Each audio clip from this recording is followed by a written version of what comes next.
It started with a phone call. On a rainy evening in late October 2017, dispatchers at the Lakewood County 911 Center received a frantic call. The line was open, but the sound was distorted.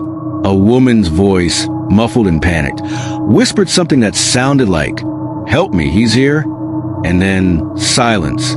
When the dispatcher traced the call, it pointed to an address everyone in Lakewood knew well. 412 Ashford Lane, a boarded-up house that had been vacant for more than 6 years. At first, they assumed it was a mistake, a line crossed, or kids playing a prank. But the call wasn't the last. Over the course of 3 weeks, 5 separate 911 calls were logged from that same address. Each one chilling, fragmented, and impossible to ignore. The house was once a family home. White siding, a wide porch, the kind of place that looked warm and welcoming in old photographs. But after a fire in 2011 claimed the lives of its last occupants, the Simmons family, the property sat abandoned. Neighbors said it felt cursed. Windows boarded up, weeds choking the front yard, paint peeling in strips. Teens dared each other go inside. Most refused. Police had been called to the property before. Trespassers, squatters, drug activity. But when Officer Daniel Harris pulled up the house on October 29th, following the latest 911 call, he noticed something different. The front door was locked, windows intact, no footprints on the porch despite the wet ground. The house was sealed tight, and yet the call had definitely come from inside. With a warrant in hand, investigators returned the next day. The inside smelled of soot and mildew.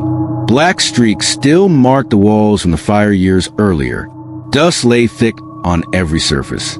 And yet, the kitchen phone, an old landline somehow still connected despite the house being vacant, sat on the counter. No one had touched it, but the phone's internal log confirmed it. 5 outgoing calls to 911. How could a house with no residents, no electricity, and supposedly no phone service be calling for help? The recordings were analyzed. Each call was different. In one, there was screaming in the background, then static. In another, a man's voice shouted angrily, though the words were garbled. The third contained nothing but the sound of heavy breathing. The fourth, a child crying. And the last, the faint sound of a woman repeating, "Don't let him in." Detectives initially suspected old lines crossed, signals rerouted, or interference from nearby numbers.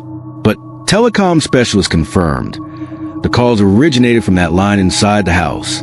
Still, something didn't add up. Detective Laura Martinez, lead on the case, dug into the house